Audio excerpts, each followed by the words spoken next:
My name is Jerry Gill. Today is February 20th, 2010. I'm visiting with Robert Bob Adams in his home here in Dallas, Texas. This interview is for the O-State Storage Project, the Oklahoma Oral History Research Program. And Bob, you're a member of a family that's very special at Oklahoma State University. Yes, indeed. The Adams family. And your father, James Homer Adams, and his brother, Arthur Wesley Adams, were members of the class of 1896, which was the first graduating class at Oklahoma State University. And I want to visit with you about your family, but first of all, Bob, let's talk a little bit about you and a little bit about your life, okay? Okay. Can you tell me a little bit about your early life, where you grew up, your family, some of those things? I was born and raised in Fort Worth, Texas. Went through high school in Fort Worth. And from there, I had my father sent me to New Mexico Military Institute for my first year of college. Mm-hmm. And on my second and third year, I went to Stillwater, Oklahoma, and enrolled at Oklahoma A&M College, Mm-hmm. which was one of the biggest thrills of my life to get to go to a big college. Now, you had a brother growing up. Any other siblings or family? My brother, James Adams, Jimmy, Mm-hmm. he went to Oklahoma A&M College, and he graduated with an electrical engineering degree in 1934. Okay. Now, he was a little bit older than you, a few years older, is that right? 10 years older than I. Okay. Bob, what principles and values did you learn from your family growing up that influenced you later in your life? Well, that's a very interesting question that can go on and on forever. But the values is honesty and love and support. Those are the three main things that I was taught when I was a child. So you grew up. You spent about then all of your early life in Fort Worth. So you were born in Fort Worth. Yes, sir. And then went through schools in the school systems in Fort Worth and graduated from high school here in Fort Worth. From Pastoral High School in Fort Worth. Okay. Yes. In 1940. Mm-hmm. Any activities you remember in their school organizations, community activities you're involved in? My memory's pretty short. So, you graduated in 1940 now. You had a strong, of course, Oklahoma State University influencer at that time, Oklahoma A&M, but did you consider any other schools other than OSU when you were planning on going to college? Never once even talked about it. Never once even talked about it. I know that I did not want to go to TCU nor SMU. I wanted to go to Oklahoma, Oklahoma A&M, where my dad went. And my dad took me up there in September of '41 and enrolled me. And I spent my sophomore year, which was my first year at Stillwater, and then I graduated, and then I completed that year, and in September of '42, I started my junior year and went all through the junior year. And I was a houseboy at the Pi-Fi house. And I'll never forget getting a telephone call at the very last part of the semester, of the second semester in late May of 1943. And I got a telephone call, and the telephone call was that I was to report to Fort Sill in Lawton, Oklahoma, along with all the reserves that were being called up at that time. This was in your junior year? I completed my junior year, Okay. Mm-hmm. And then in late May, I went with all the reservists from Stillwater and other colleges, and we all were in basic training in Fort Sill, which was rough. Was that artillery, or what year were you in? Fort Sill is known for its artillery. This was just basic training for the Army. Okay, for Army. And then from there we were assigned different assignments. And from there I went to a camp, Maxie, I believe it was, in Mississippi for a very short time. And I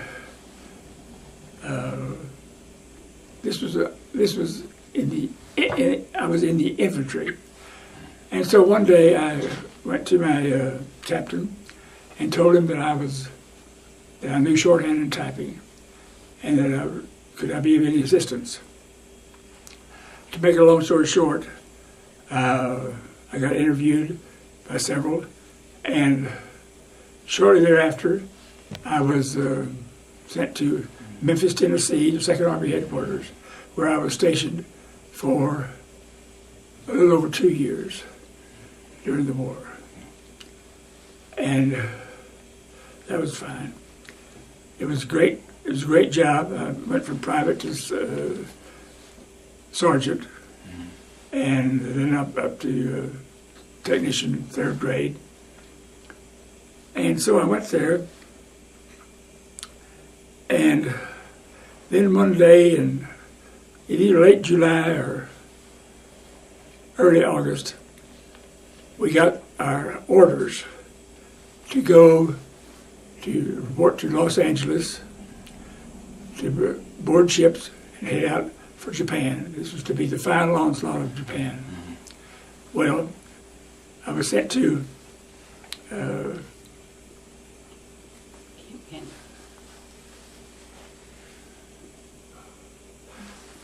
I can't. Camp Campbell. Huh? Camp Campbell. I was sent to Camp Campbell, which is now Fort Campbell. I was sent to Camp Campbell to await transportation. And the 3rd day I was there, the atom bomb was dropped on one of the cities in Japan. And shortly thereafter, there was the 2nd one dropped. And Japan surrendered.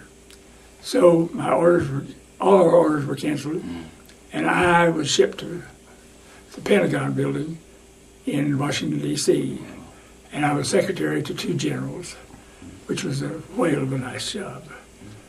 And one was general of the Army Ground Forces, and it worked out very nice. And so you didn't have to go into combat, which worked out very nice too, didn't it? I was never in combat. I was never in combat. Just a little bit, maybe Bob, go back and talk a little bit about your Oklahoma State University experience the first time through.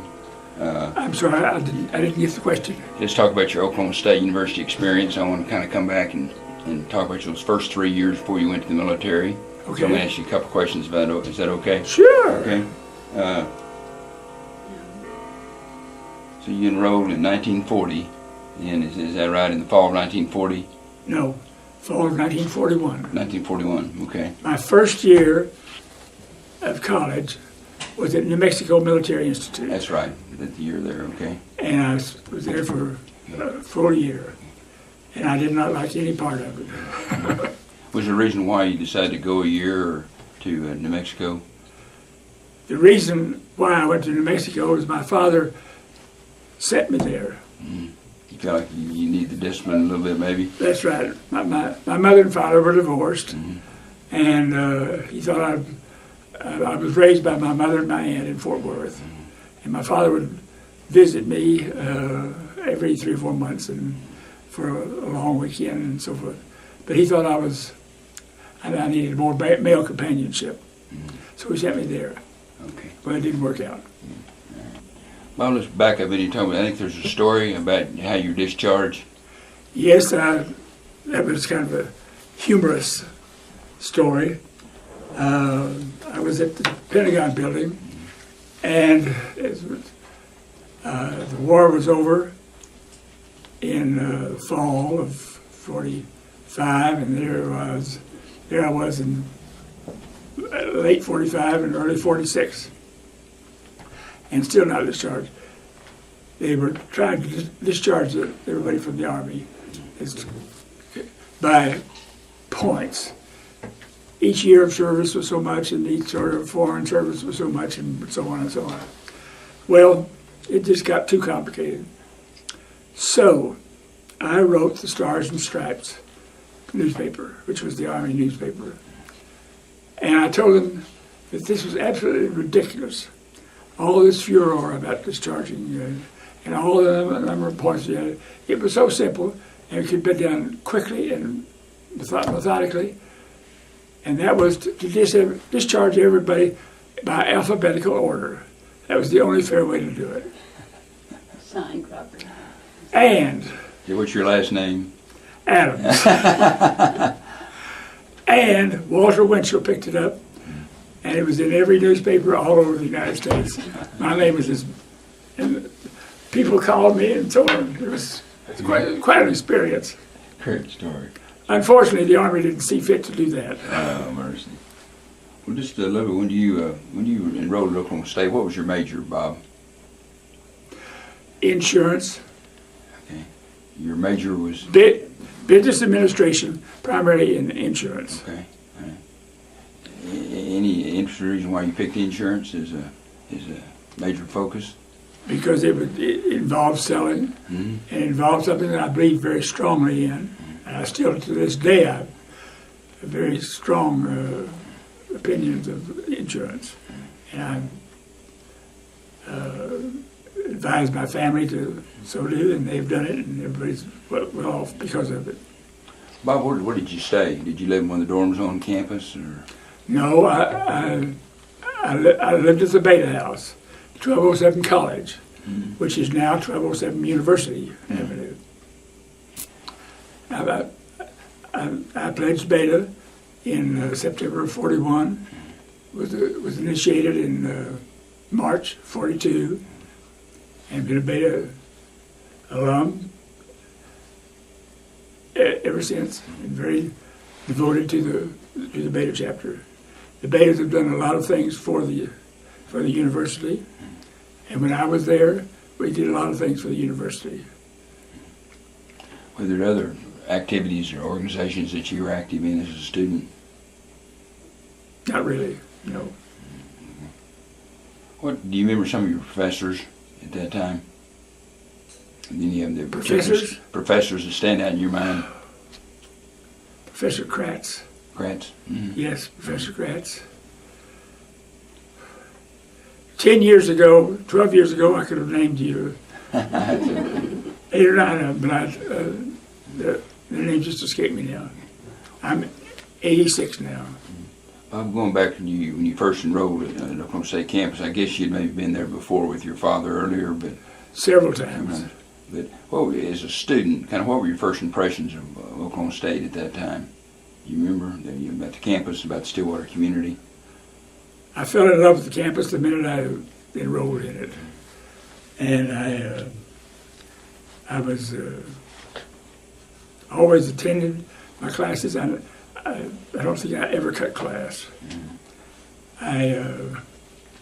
Morrill Hall was the primary business administration area, and I had classes there. In fact, I had classes all over the campus. Do you have any classes in Old Central? Yes, classes in Old Central. Money and banking, on the second floor. And every day I walked up the stairs. Every other day when I walked up the stairs to class, I couldn't help but remember my father and my uncle, who graduated from there in 1896. They graduated from Oklahoma A&M at Old Central. Was that pretty special for you to be taking classes right in that same building where they'd had their most of their Exactly. classes? It's so special to me. Same building that my father attended classes. Very, very endearing. What were some of the favorite student hangouts at that time? Swims Okay. was a big one. And then across the street was another one. Campus Corner, maybe? Campus Corner was one. And then there was a drugstore right across from the fire station. It was a big hangout. And I remember coffee used to be a nickel a cup. And when I got back from the war, It had gone up to a dime, and I thought, oh, this is ridiculous.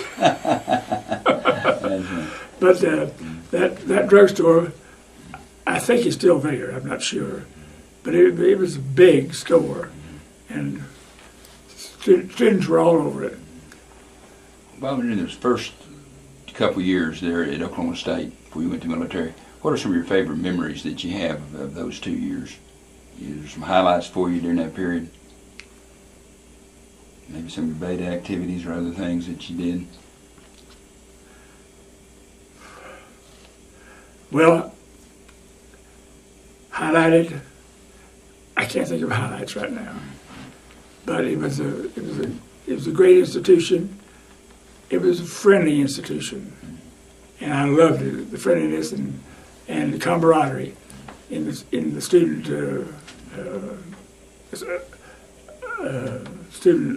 associations. I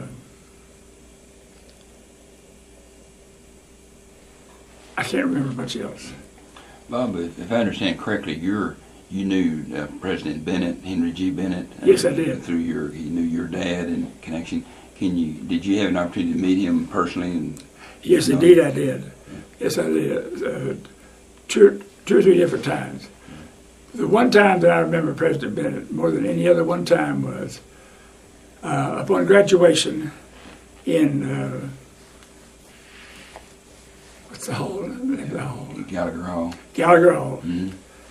There it was, and had listened to all this, and then finally came time to walk across the stage and receive my diploma.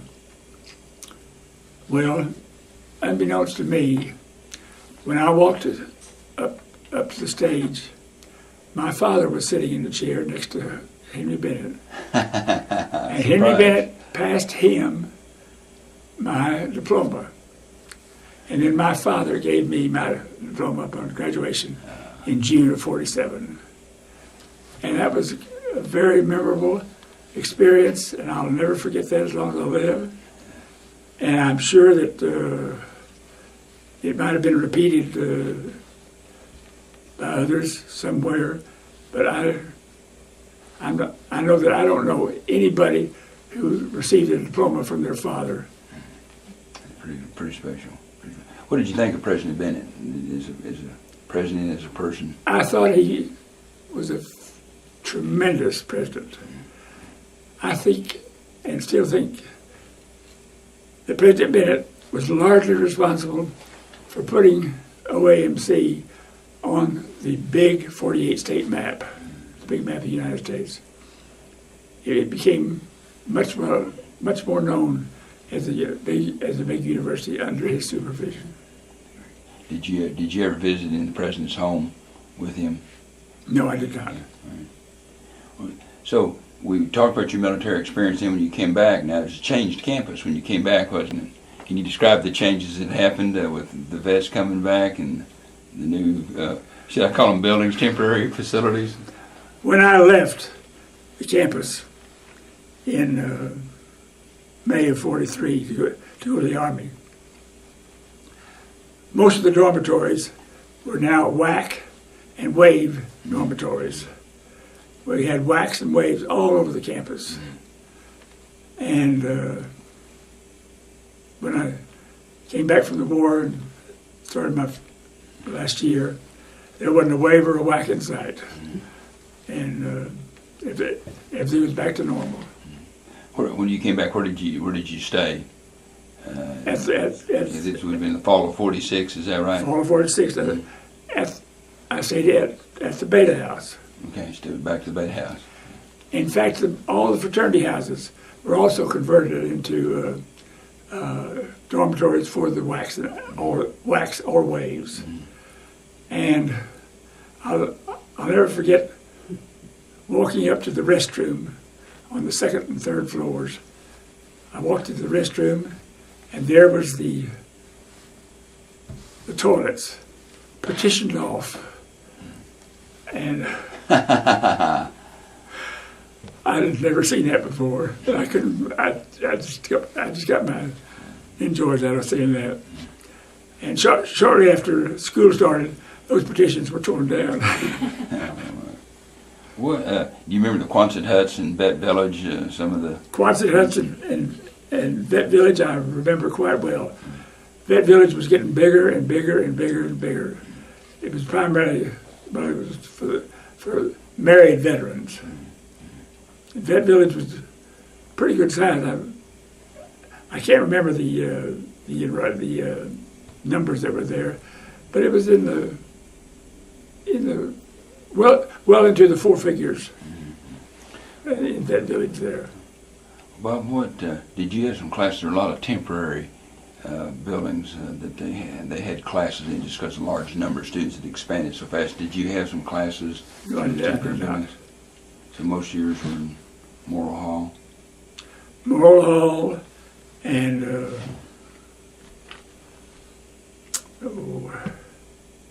Old Central and I've forgotten the names of some of the other buildings. Did any of the, when you were there, other than President Bennett, did any of the other staff or the faculty or students know about your connection, about your father being in the first graduating class? No, not to my knowledge. And you didn't necessarily share that with anyone either, huh? I'm sorry? And you didn't necessarily share that with anyone? No, It was just- no. I didn't want to think I was bragging or Mhm. seeking popularity or seeking a name for myself. I intended to make it on my own, and I did. Now, so you went one more year and graduated then in spring of 47. Spring of 47. Now, something pretty important happened that year in your life. It changed your life quite a bit. Did you meet somebody special during this period? I met the love of my life. In the fall of 46, I met Pat Hedrick, Now, can you, and we actually fell in love with each other, and we kept going together. And I wanted to get married when I got out of college. But one day, we were in Enid, Oklahoma, to see her parents. And her parents asked us that if we would wait until Pat graduated from college before we got married. So we talked about it and we agreed, which wasn't too hard to agree to because I didn't have any money. So I had a year to make some money to live on. well, what year was Pat in school? And so she graduated in June of 48. 48, okay. So, June the 2nd of 1948. And we were married on June 6th, 1948. And then we spent our honeymoon traveling to Detroit, where I was interviewing for a job with the Dodge Division of Chrysler Corporation. And I got the job, and it was a district manager for Dodge Brothers Corporation, but it was the Dodge and Plymouth and Dodge truck dealers. And my station was in Amarillo, and I had 48 counties, and my responsibility was two things. Number one was dealer representation, and number two was dealer sales. And things worked out fine. so you were like a faculty rep working with the dealerships. Sir? You were faculty. You were a representative of the factory. I mean, from the company, working with the dealers. Yes. In that areas. Okay. Yes. So it was a fine job. So how many years were you in that position? Oh, about 5 years. Then I got transferred to Oklahoma City to the regional headquarters, and then I got I was financial manager for the zone that I was in, and then I got transferred again to Memphis, Tennessee, to a very lush job with Dodge. And then all of a sudden it occurred to me that it's just going on and going on and going on. And I decided that I did not want to live in Detroit. And I knew Detroit was going to be next. So I just resigned and went into business with a friend, and in sales. I've been in sales all my life. What kind of sales were you in, you and your partner? I retired after 23 years of being a manufacturer's representative for office furniture. I sold to the dealers only, not to the user, to the dealers only. And I had 3 partners, and we had a 4-state area: Texas, Oklahoma, Arkansas, Louisiana. And we had 2 warehouses, one in Dallas and one in Houston. So we gave the dealers overnight service, which was a big help, and made us, it was one of the big reasons for our success, was our service to the dealers. So it worked out fine. And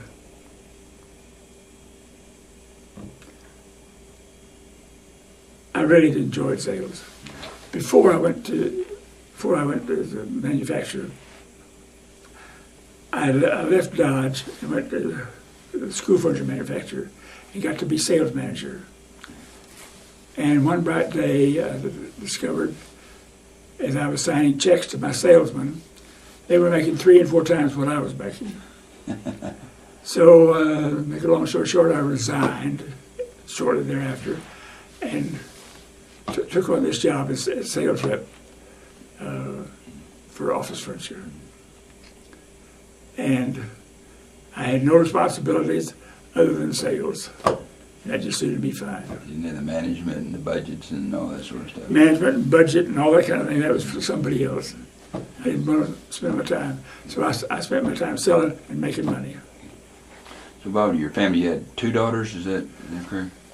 2 beautiful daughters, Mary Catherine Adams, born in 50, and Julianne Adams, born in 54. And now, our youngest daughter is now a retired school teacher. Imagine being the parent of a retired teacher. My oldest daughter is now a grandmother. Oh, okay. And can you imagine? Oh, now see, now Katie, is that her the Katie. nickname? Katie. She went to school at Oklahoma State. Katie went to Oklahoma State. Okay. She's 1968 to 1972. And she was in Oklahoma State those 4 years. And her major was? She met this boy called John Gates. And John was a pretty well-known cowboy, football player. So, make a long story short, upon her graduation, and her and his graduation, they were married in Stillwater. What was her major, by the way? Katie's major, do you recall? Shorthand typing. Okay. Business. Now Julie, which is obviously was an intelligent and bright daughter as well, but she somehow made it to Texas Tech. Is that right? Julie said, "Daddy, I'd love to go to your school, but I'll tell you, I want to teach in Texas." And I said, "I'll teach in Texas if I go to Oklahoma." So I said, "Honey, it's your decision." So she went to Texas Tech and loved every minute of it out there. Texas Tech is a fine school, and there's a big correlation between Oklahoma State University and Texas Tech. They're both just friendly schools, great schools. Classes are great. Camaraderie is great. The students are friendly. The teachers are all gung-ho for the student. And Bob, from your side, your family, then going from your father to you, but down to your family, your Katie and John are graduates, and then is there anyone else in this side of the, your descendants that are OSU graduates that we've missed? Nope. Okay, all right. What you want to kind of back up a little and maybe ask a little bit about your dad for a while? Okay. Okay, is that all right? What have you? The other descendants of the family, have you stayed in touch with the rest of the family? You know, your dad. You know, there was his brother Arthur, and your dad was James Homer. Those two parts of the family. Have you stayed in touch? And we'll talk about reunions a little bit later, but just generally, do you know many of the other family members? Well, the four brothers, one of which was my father. I had three uncles, and I was very very familiar with all four of them, with all three of my uncles. My dad took me around to their house, and we visited for 2 or 3 days, maybe once a year. Went out to Evergreen Valley Ranch in New Mexico, and see Uncle Arthur in Fort Stockton, Texas. And stayed there with Uncle Arthur and Aunt Olive for 3 or 4 days and got well acquainted. And then, of course, Uncle Walter was the backbone of the family, and he was still on the property that my grandfather came down from Kansas and homesteaded the 160 acres in the Oklahoma land run in 1989. And well, let me back and ask you a couple questions I forgot to ask you before I get too far. You know, after you graduated, have you stayed in touch with OSU through the years? Have you come back to any reunions or been engaged in any Dallas alumni activities? Or? We have been to the homecoming many times, many times. And sometimes we stay with Walter Adams, and sometimes we stay at the hotel and so on. But yes, we don't go every year or every other year, but every 4 or 5 years we manage to go back. Are you pleased with the progress that your alma mater has made since you graduated? Oh, very definitely, very definitely. And I believe the enrollment is now, what, 25,000? About 20, probably 22, 23,000. 20,000. When I was a student, it was 12,000 until 1943, and then it dropped down to 7,000. Everybody went to war. Right, absolutely. Well, you're talking about the run. Your grandfather, William H. Adams, grew up in Kentucky, moved with his family to Kansas. Then he participated in the land run into the unassigned lands in Indian Territory and secured a patent on a quarter section of land that's actually located in present-day Stillwater, Oklahoma. Yes. He surveyed the original town site for the city of Stillwater. Correct. Right? Kind of ask what you remember about from family history about the run. Did any other family members make the run with William H. into Indian Territory?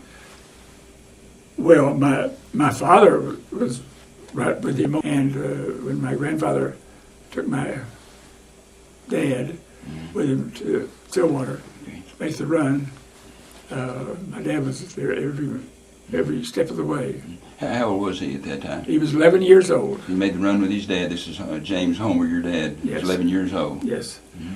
And my dad, one of his memories was the very happiest time of my whole life was the 4-day trek from Kansas down to Stillwater when we moved all the furniture and all the family. 4 days down and 3 days back. And that was one of my. He was 11 years old, and it was one of his happiest memories. Did he ever share any stories with you about the run? You know, they're literally running. They're riding in to claim a section, stake the land. Did he ever share stories with you about the actual run experience with his dad? No. Do you remember about putting a stake in the ground or where they stayed or stories there? Okay. Right. Is that kind of special to you that your dad, was original 89er, I guess, is actually your grandfather, but your dad was with him made that run. Is that a pretty special feeling for you? Very special. Very special. It makes Oklahoma A&M, OSU, very special to me, even more so than just being a graduate of the school. The fact that my father was involved in all that Stillwater business. Well, William H.H. was a pretty special guy, and your grandfather. I mean, what do you remember from family stories about him? Do you have sort of an image in your mind of him from the stories you've heard from your dad and from other family members? I don't recall any of those stories. No, sir. He's kind of the patriarch of the family. I thought there might be some stories that were handed down through. One would think so, and I'm sure there were, but I don't know any. So, out of the four brothers, you were talking about earlier, one of them, of course, is your father, James Homer, and then Arthur. Those two enrolled at Oklahoma State University in December of 1891. Enrolled, and I guess because Arthur was sick or something, your dad was officially the first person who enrolled at Oklahoma State University. Is that right? He was the first person. My father was the first student to enroll in the Oklahoma A&M College. Wow. And it was done alphabetically. Mm-hmm. And the only reason that Arthur wasn't there, he was sick that day and couldn't be there. But he graduated, my dad and Uncle Arthur graduated together in the class of 1896. And my uncle got the first diploma because it was great. They graduated in alphabetical order. Now, their graduation was different, quite different than today's graduation. Each of those 6 graduates had to give a 10 to 12 to 15 minute dissertation on a certain subject that was assigned to them. Each had it, and so upon at the graduation ceremony, each of the 6 in turn gave a 10-minute lecture on a subject that was assigned to them. And Do you remember what your father's subject was? I do not know. You can go look at the college mirror, right, where they have it written down. Okay. It's written down, but I don't remember. Well, see, now your father was fairly young. How old was he when he graduated? Do you remember? Wasn't he like 17 or 18. 17, 18 years old? Mm-hmm. 17 or 18. Okay. So he would have enrolled in 1890 when he would have been 13. 13, 14 years old, which is a little young for enrolling in college, isn't it? Very young, very young. But now, one must try to analyze all that. The situation is a lot different then than it is now. And when my father graduated, he became a teacher in Stillwater and became principal of one of the schools there. And then later shortly thereafter, he was with the Oklahoma A&M faculty. Is this your father? My father, teaching in the college there. I do not know the subject that he taught, but it had to do with farming. Now, the original 160 acres that was homesteaded by my grandfather was in South Stillwater, and on that 160 acres, 70 or so acres, planted pecan trees. And then shortly there, a few years after the planted the pecan trees, they planted several acres of walnut trees. So it was known as the Adams Nut Farm. And pecans and walnuts made a living for the Adams family for years and years and years and years.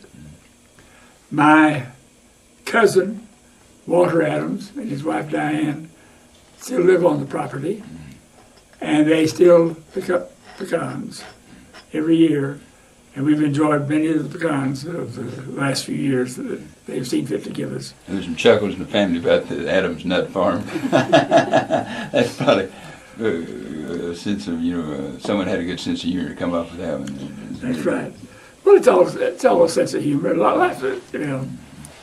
Well, Bob, going back, did you have a chance to talk to your dad about his OSU experiences? And did you ever talk about what it's like to be a student? Your father at that time, when he was just a raw university on the plains, did he ever share any of his memories of OAMC with you? No, he did not. Did not? He did not. Okay. He did not. Did your father? My understanding is he maintained pretty close ties with his alma mater, didn't he? Very close. He was president of the Alumni Association. He and Uncle Arthur both had a term of president of the Alumni Association.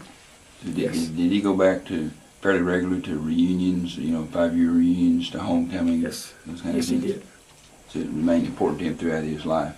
Exactly. Yes. Did he ever take you back with him on some of those trips to Stillwater?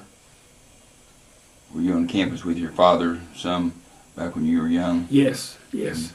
What do you remember from some of your early trips when you were maybe in grade school? Or? I remember what a great school and how big it was, and it was many blocks of brick buildings and so on. And I could hardly wait to grow up and go there and be part of it. Was Dr. Bennett president during the time when you were going with your dad? Had he become president yet? Yes. So, did you go to some of the Alumni Association, or I guess it's called the former Student Association in those days? But No. did you go to any of those banquets or the reunion activities? Okay. I did not.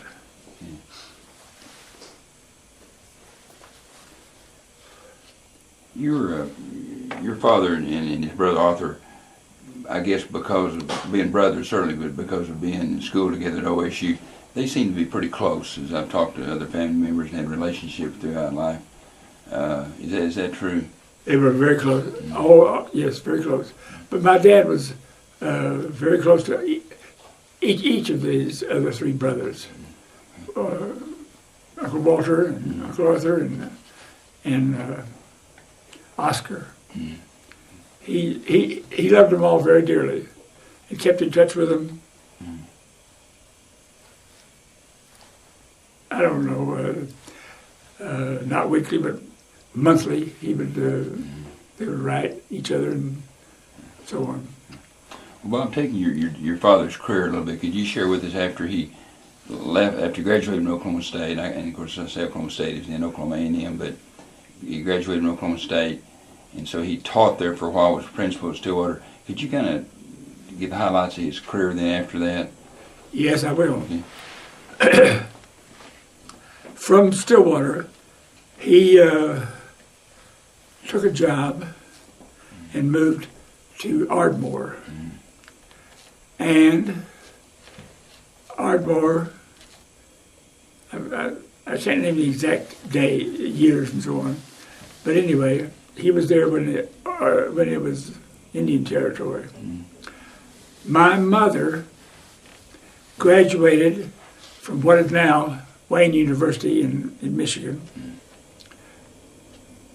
It was Detroit Normal School at the time, I guess it was. And she was offered a teaching position in 5 different locations around the country. And she chose Ardmore IT. She wanted to see things, do things. So she thought that would be great. So upon her graduation, she took her mother, and the two of them came down to Ardmore IT and lived there and was a teacher there for several years. And that's where my mother and my dad met. A few years after they met, she went to Ada, Oklahoma, to be a teacher in the college there. And so she was there, and my father kept going over to Ada, dating her and so on. And finally he convinced her and brought her back to Ardmore, and they were married in 1911. And my brother, Jimmy, was born in 1913. Tell me just real briefly about your mother's background. So she was she originally, you say earlier, from Wisconsin when we were talking about before we started the interview? She was a native of a little town called West Salem, Wisconsin, which is 10 miles from La Crosse. And she grew up there on a farm. And then she went to school at Wayne University. University, now Wayne University, and I think it was, at the time she was there, it was called Detroit Normal School. And both my mother and father were teachers, and that's how they met and so on. Your father was teaching in Ardmore? Is that what he was doing? He was teaching, and he was superintendent of the schools. Oh, so he superintended the school system for all of Ardmore school system. Now, by the same token, Arthur was also lived there, and my dad and Uncle Arthur were in the oil and gas business in Ardmore. So he was doing that on the side while he was superintendent. Yes. In fact, yes, and it became more and more a major part of his life, and he resigned from the teaching and was strictly with the oil and gas there in Ardmore with his brother. And then in 1918, they decided that there was a big, bright future for them in Texas. So each of them moved their family to Fort Worth. And that's where I was born. Bob, can I back up and ask you a question? How did your brother and your dad, how did they get, your uncle and your dad, what was their interest in oil and gas? What did they know about oil and gas? How did they get in the oil and gas business? Well, the drilling, they both studied and knew the drilling aspect of oil and gas business quite well. And around Ardmore, at the time, Ardmore was big in the oil world. In fact, it was, I've learned since, that there were more millionaires per capita in Ardmore, Oklahoma than any other city in the United States.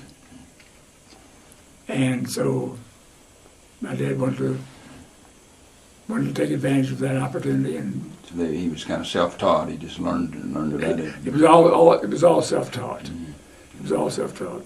And I guess there was money to be made in the oil business, so it decided to look like somebody ought to get into it. And lots of money was to be made. Were they putting together some packages for drilling? Is that what he was doing? Were they buying and leasing royalty on land and then putting Yes. together packages for drilling? Is that what they were engaged in? Yes. And then when they moved to Fort Worth, they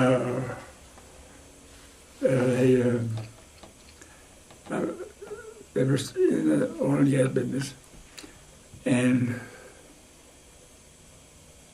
then along came the Depression, 29, 30, 31, and things just fell apart.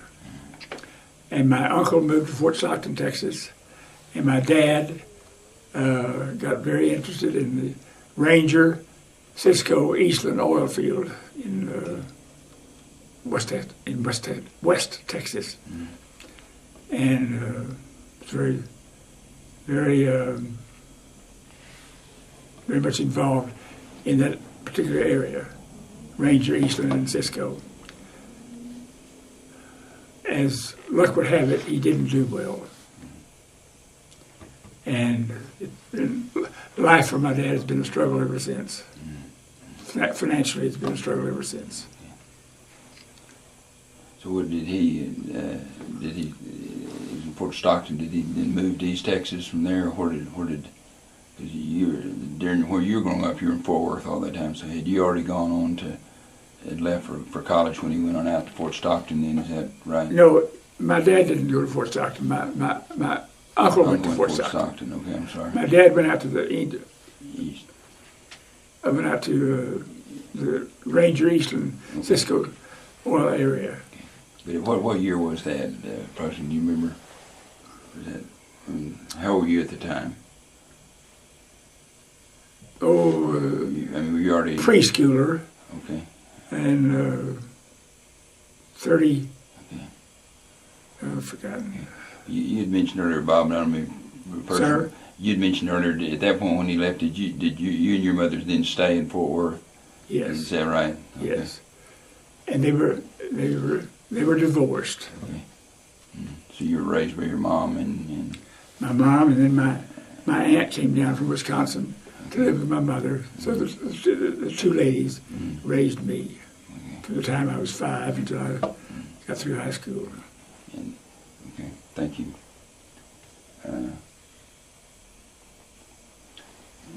Did you ever have an opportunity to hear Arthur and your dad talk as they got together about their times at Stillwater and about OSU? You remember any of those stories or conversations? My dad took me out to Fort Stockton a couple of times, and we spent the night with Uncle Arthur and Aunt Olive. Maybe 2 or 3 nights. And my dad and Uncle Arthur would end up buddy and talking, but not with me or Alice or anything. So no, I was not in on any of those conversations. What do you remember about your father in terms of his personality, his personal traits? He liked people. He wanted to be around people, and he wanted to. He was constantly trying to figure out how to make more money, doing this or doing that, and what have you. So he's a pretty entrepreneurial kind of person then. Yeah. So is this maybe where you got some of your sales background from with people?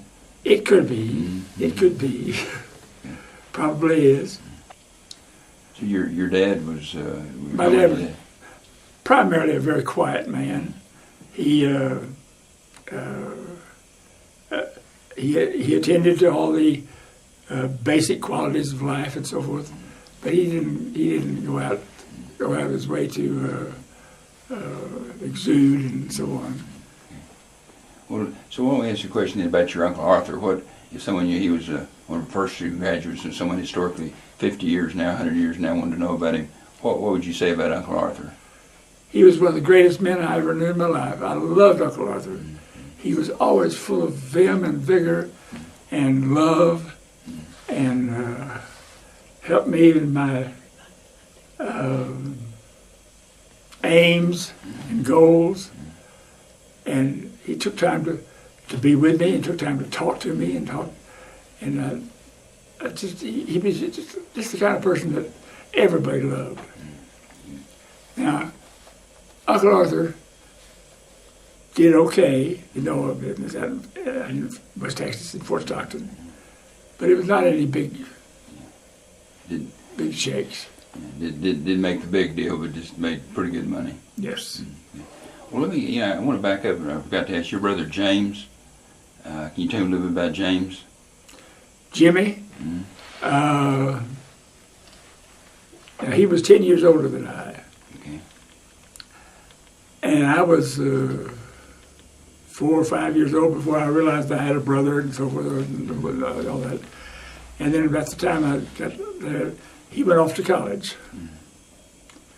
And then he graduated. I went up to Stillwater in 1934 to his graduation. And it was a very big ceremony and a very big, wonderful time. And Jimmy was just full of vigor and vim and vigor, and was thrilled to death that he made it through school as an electrical engineer. Jimmy was always smart, and he was very musically talented. He played the clarinet in the OSU or OAMC band. He went to the Chicago World's Fair with the Oklahoma A&M band, and so on. He, when he graduated in 1934, as an electrical engineer. He could not get a job. Finally, he accepted and took a job with Oklahoma Gas and Electric Company at the in Oklahoma City at the station there. And his job was to mow the grass and trim the hedges. With electrical engineering degree. Electrical engineering degree. And he did that for 5 or 6 months. And one day they called him in, and there was an opening in Ponca City for an electrical engineer. And he accepted and moved to Ponca City. And that's where he met his wife.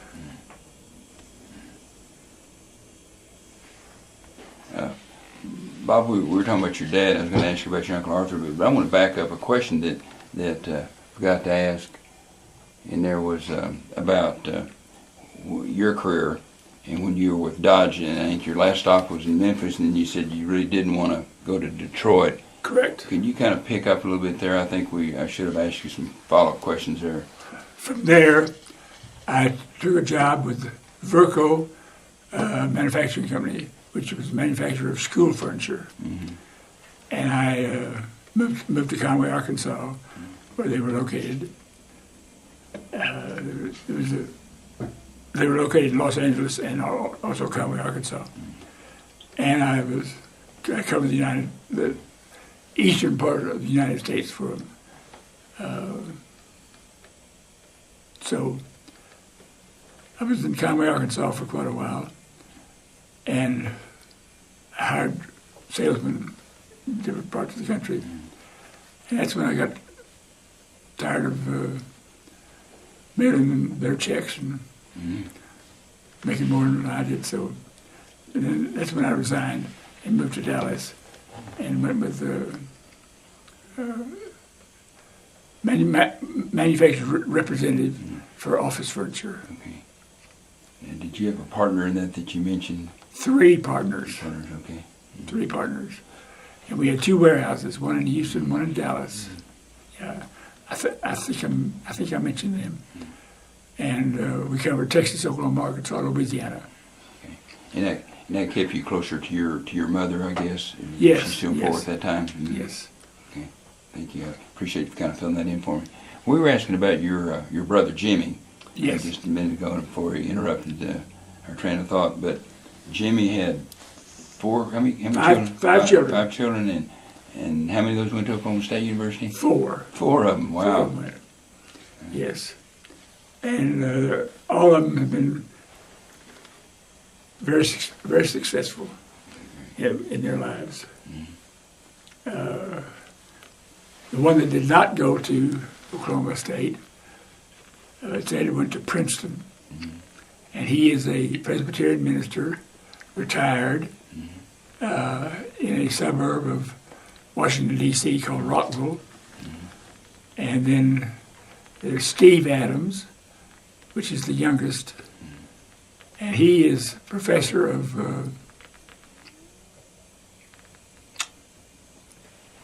something in Lawton, Oklahoma. In Lawton. At Cameron. At Cameron College. Okay. Yes. And he has 2 sons, each of which have attended. Right. Now, so Steve, what were the other 3 family members? His other brothers and sisters went to Oklahoma State. What were their names? Jimmy's kids, what were the names of the 4 kids that all went to OSU? Tony. Her name was Antoinette, and we called her Tony. And Tom Adams, and Steve Adams, and Jerry Adams. Jerry Adams was very talented young man. He got his master's degree in Princeton and went on, got a doctorate.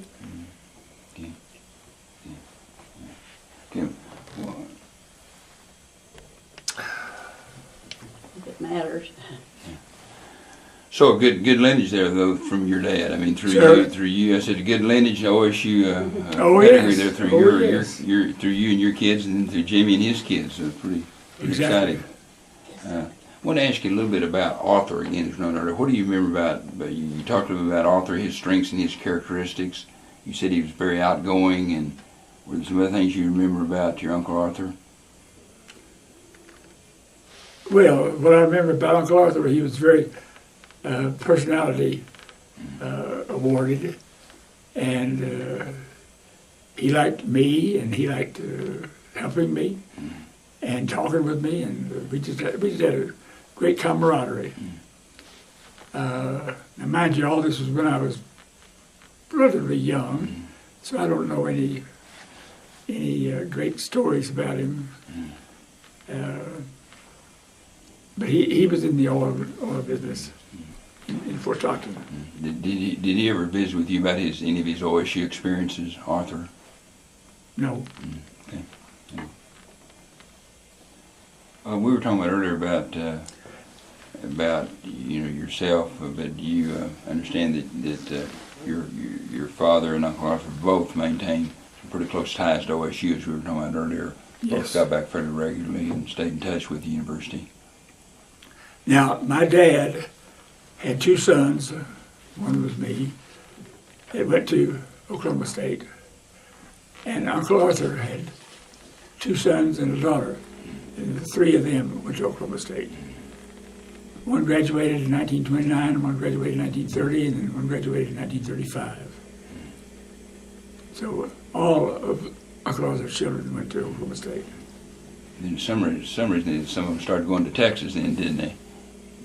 Oh, well, yes. We won't talk about that. Okay? No, I'll ask Arthur about that this afternoon. Those are grandchildren.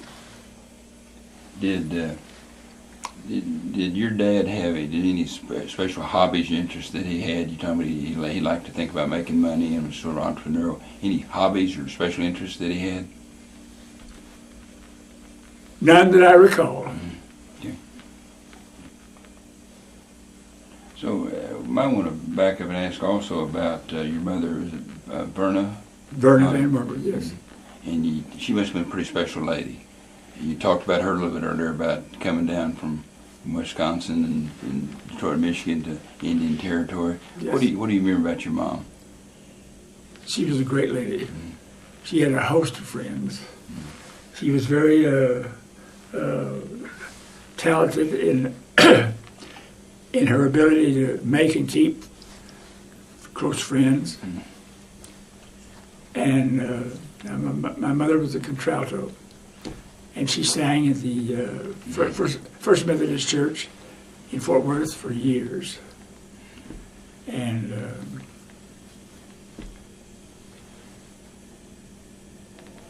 she had times were tough then when I was growing up, but Mother was always full of vim and vigor. Did she ever remarry? Yes, she remarried. My last, when I was in Stillwater in the early 40s, 42, 40, 41, 42, and 43, she remarried a man named Charlie Brown. His wife Pearl and my mother were very dear friends in Fort Worth. And Charlie Brown moved to Skytook, Oklahoma, which is 10 miles north of Tulsa. And had a ranch there and raised cattle and had a big dairy. And so his wife died, Pearl died, and Charlie Brown came down several times to see Mother. And the next thing I knew, they were married. And I spent a few months with my mother in Skytook there during summer college break. But Charlie Brown then became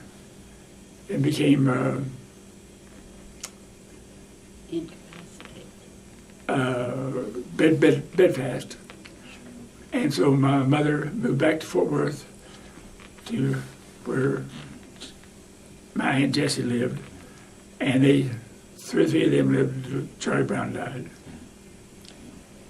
Appreciate it. Thank you. There have been, you talk about many descendants of the four Adams brothers, William H. kids. Quite a story. Is this special to you and your family that there's been this lineage of Oklahoma State University people through the family? Very, very special. It has become very, very special. And it has become so special that I wanted to make more I wanted to make more of it than I knew.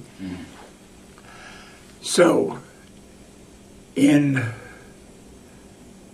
1989, Oklahoma State was having a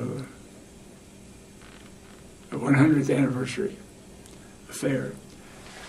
And I received a phone call from the president's office in OSU to be representative of my father's era, 1890 to 1900. And so, fine. The day of the big ceremony, we drove up there, and I was got my place, and they called out at the time, and this was in Idaho. Yeah. Gallagher. And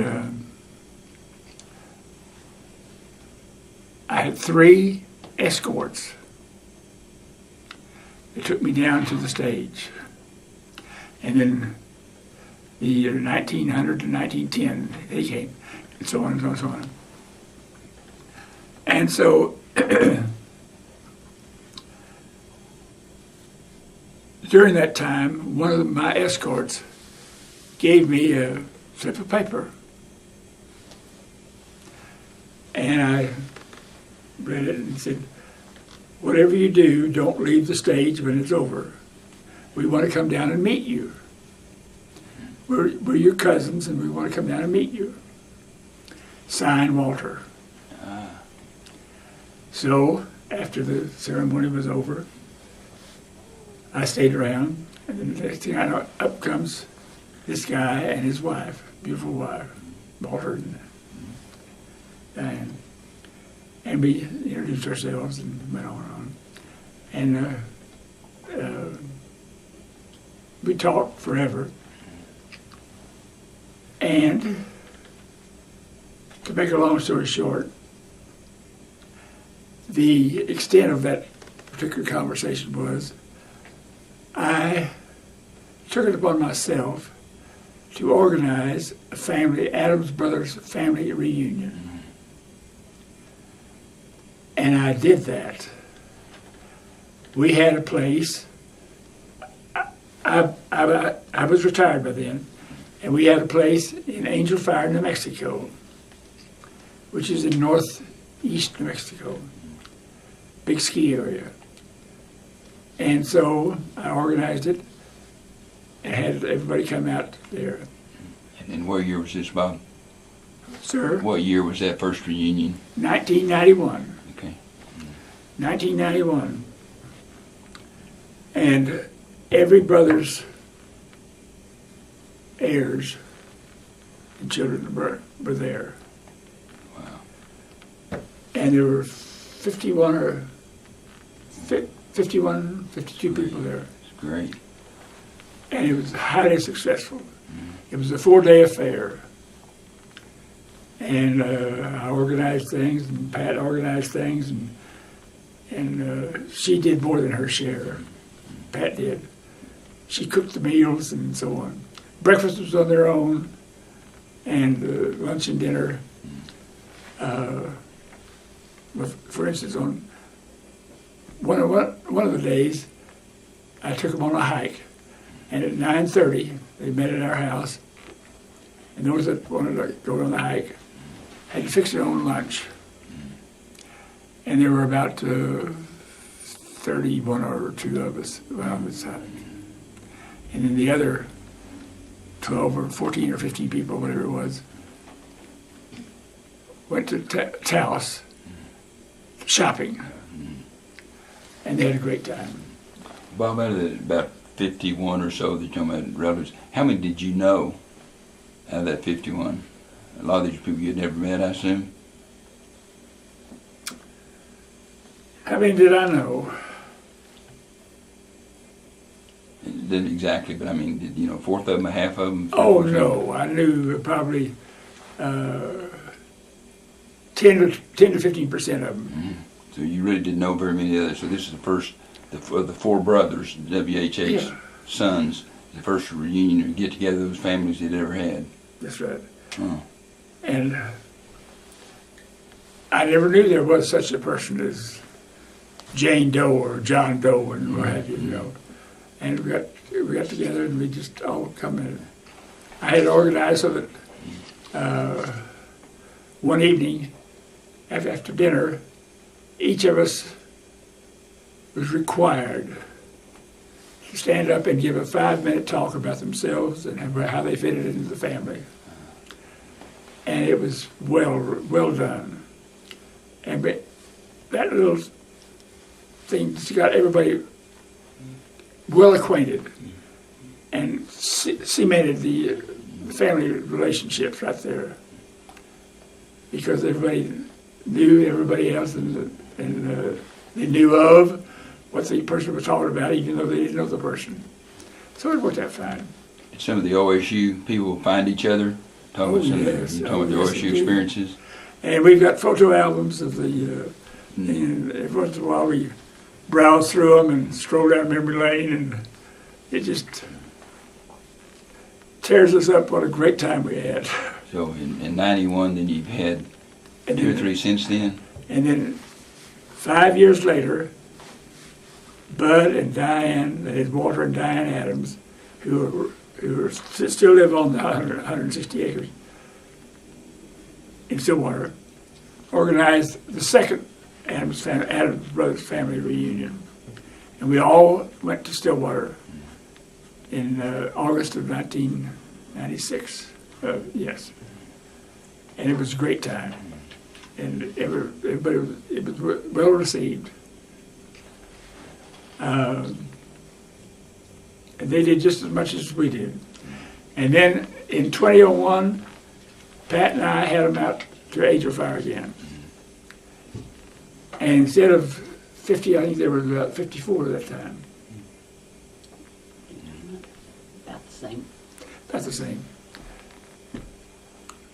They were on their own at the hotel, and they were on their own for breakfast. The rest of the time we were in charge of whatever was involved. How special, I sort of asked this in a couple different ways before, but how special is OSU to you and your family? Can you share some of your thoughts about the family legacy, how you feel about that, what it means to you? I feel that we are very fortunate to have this legacy of OSU. It's a very deep honor to be related to the first students, the first two students that graduated. And it's just a feeling of great comfort to know that our families did so well and have done so well over the years through the basic training and so forth of Oklahoma State University. Bob, how many are there? 4 generations now, or have there been 5th generation yet of Adams family? From Arthur and on down, is there 4 generations or 5? 4. Well, if you consider either Arthur or my father would be the first generation, is that what you're talking about? and And Arthur. there's myself, and then there's Katie. 4 generations. Is there 4 on Arthur's side, or is there 5 on Arthur's side? Do you know? It kind of stopped there for a while, didn't it? I can't. Let me just sort of summarize and ask you this. Has OSU sufficiently acknowledged the Adams family, its contributions, and its unique place in the university's history? Oh, yes, indeed. In what ways? Well, I've received 2 or 3 letters from the different presidents of the university regarding the Adams family. And I've got them on file somewhere. And it's been very rewarding to know that the university thinks so highly of our family. And is so has such regard for our family. And it is reciprocated. Our family has such high regard for the Oklahoma State. What do you think about your exhibit in the Alumni Center? Is that pretty special to have the... Shocked. There? Mm-hmm. I was shocked at the Alumni Center. There was the Adams family. The panel, a big exhibit. 1896, yeah.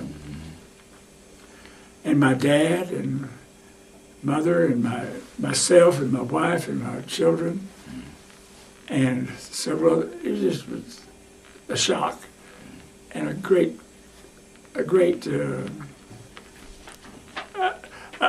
unexpected accolade. Great. I want to go back, and I'm not sure, we're kind of towards the end of our tape. I'm going to ask that question again. We were talking about how OSU is recognized the Adams family and its historical significance to the university. We talked about some ways. There was the historical panel in the Alumni Center. Do you want to mention that again? The panel they put in the Alumni Center that has... That panel they put in the Alumni Center was just one of the biggest thrills of my life, to see it there. And the ConocoPhillips Alumni Center is just a great asset to the university.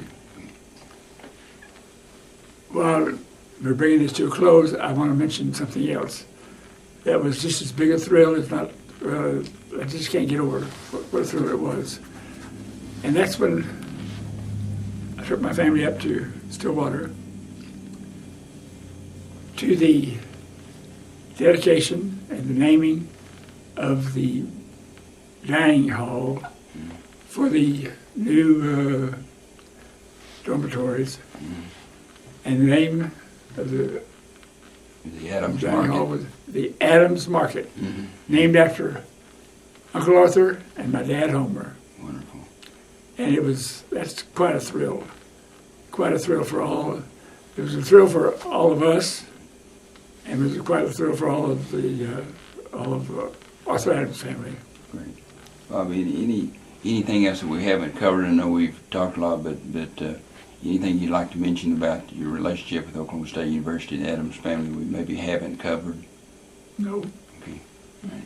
I appreciate very much you taking the time to share that with us. It's very special that your father was in the very first graduating class of Oklahoma State University, 1896. That's right.